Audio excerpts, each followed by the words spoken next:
Okay. First and foremost is what you got to do in the beginning when you're going to set up your structure, meaning your, your, I would say glass setup. We're going to have over here supports on the walls, supports on the bottom, and depending whatever you are, and you're going to have some special anchors. We'll say pins that will hold it together as well as hinges. So now in this case, we're going to put a railing on the top, a support on the top, and that's pretty much the only major piece other than glass that is going to be here. This is called a frameless glass enclosure, and it's going to have a door that is going to swing just like you saw. It's going to swing, so we need really good supports on the top and the bottom just to make sure that everything is anchored properly, because we need to make sure that everything is kind of nice and level. So you're going to do a lot of measurements before. Now if you order the glasses, you want to do it yourself, just like what we're doing in this video. If you are measuring for the glass, you need to make sure that you consider all the little inclinations. Sometimes you have areas that are tilted to one side or the other, and you want to include that in your drawing, even if it's like a quarter of an inch. In other words, if you're starting in the level, your walls are off level, all square, you need to make sure that you add that into the diagram that you have. So you need some precision in that, but it's not difficult. I did it. So that's how we're going to start. We're going to start setting all our marks, all our stuff, to be able to put all the anchors, all the supports, all the pins that are going to hold the structure together. Okay, so we continue with the installation of this shower enclosure. I already pre-cut one of the aluminum channels. This is the only one that is going to be present, meaning the upper one is going to give us support, because there are going to be some 4 sections together. This corner is actually beveled in an angle, and so it's going to be meeting the other one in an angle as well. We have 2 cutouts over here for the clips. These clips are going to be properly installed with a carbide bit drill bit. So this is pretty much like that. It's designed to go through stone and concrete and stuff like that. You can get it at the hardware store, the home improvement store. So these ones are gonna go like this pretty much. The screw is gonna go in the inside, and the outside you're gonna pull the other part, and it's gonna be kind of nice and finished on the other side. These little clips that are here, these little, I would say, anchors made out of copper in this case, are designed to go on the wall. This is what is holding that section over there. Once it's actually screwed on the channel, it actually gets inside the channel, or the track on the top. It has 2 screws with an Allen key socket, so you can actually tie them up according with the size that you want. Now it's really crucial that you measure and remeasure again. And this is because you're gonna need 1/8 of an inch, pretty much a space in between the doors, and the door and the 2 sections that are here.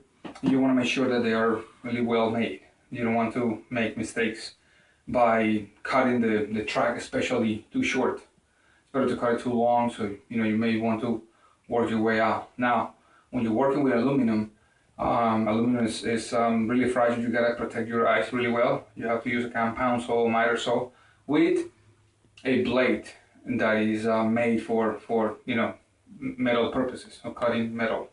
So that's how we continue. Again, measure again and remeasure. Okay, we're continuing with the installation of this shower enclosure. I have to be honest with you guys and let you know that it requires a lot of measurement. It's not like something that you can just do for the heck of it. A lot of people, like in my case, that has a lot of knowledge in measuring and a little bit of sense of space. It's probably more easier. But the thing is this, I'm going to give you an idea. We already installed the pieces over there. They're still a little wobbly because there is always constantly checking that everything is fine and level before you put the last type of, I would say, strips of rubber strips, and these things are seals that are going to be in the upper part. They are designed to actually put some pressure and maintain their pieces stable. Now, once they are level and all that stuff, and you know where they are, You can actually cut the strips because this thing comes in long rows and long pieces. You can cut the sections that you want and then put them over there. Now, the hinge that you see here and the hinge that is going on the bottom are hinges designed to swing in and out. In this case, you may have a wall that you want to put the door on the top and the bottom. But in this case, we have this track. So when you have that track, there's this special attachment. I would say no attachment, but a replacement piece that is designed to replace what it will be the bracket for the surface for something that will actually go in the track. So you literally have to perforate the track, and put a different type of screws to be able to support this one. But that comes with a kit, with a set. So don't be frustrated. I mean, when you look at these things, like, well, I'm going to connect it on the top. And that's the reason that you need to change a little piece, and that is the base for something that actually will go inside the track. Nowadays you can actually find these shower enclosures with an extra coating to protect the glass on the inside. For people that is familiar with glass doors and all stuff, you can notice that there is some sort of a film that the soap creates on the inside. Sometimes actually penetrates the glass because it's sand, pretty much crystallized sand. So you may want to ask if they can actually put a protective material inside. That's why when they made these pieces of glass, the plastic that is the protective plastic is in the outside, not in the inside. That is actually already set for to be protected. When you put in the brackets on the bottom, especially like we have 1, 2, and 3 for the door. These ones you have to actually do a little perforation on the metal, on the material that is in the bottom. You can actually put epoxy, which is a material that is really strong, that 2-part material that you can put it together. But the thing is, the reality is that if somebody leans against it or falls or whatever, that is, it's not common, but if it happens, you will knock the glass down fairly easy. So you may want to do some little perforations. I know that's a sacrifice. I hate to do that stuff, especially in this shower that I just finished. But it is important, and it's a safety feature for it. So this one will come with 2 screws. Those are 1 screw each, and that's pretty much it. Now on this edge over here, this is a 45-degree edge, and you have to have the angle, as you notice over here, you have to have it in 45 degrees and make sure that you can actually put the seal inside. And once you do the stuff, you can actually put a little strip or like a 2-side glue on it.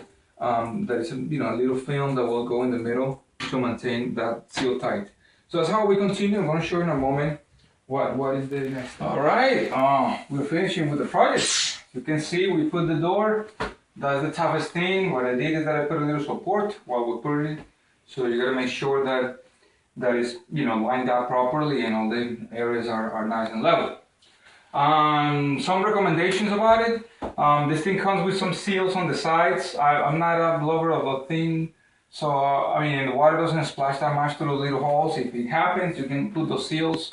The problem with those seals again is that in the short future, they're gonna probably collect some mold or whatever, and mildew and stuff, soap residues. So I just put a little bit of silicone at the edges and the bottom, a little bit of a mold-resistant silicone, just a tiny little bit. That will probably help you better. Just make sure that you clean this constantly. Just regularly, like you do with your other bathroom. Although it has a film or a little protective coating on it, you want to make sure that that it's just clean. It looks really beautiful and really it makes the space looks bigger. So you can actually get this handle to kind of go in an L shape, so you can hang something if you want to. Sometimes it's not it's not as decorative. But if you don't have the space, maybe that's convenient to have another perforation so you can put a different system. So thank you so much for watching. I hope this will help you to understand how the systems work.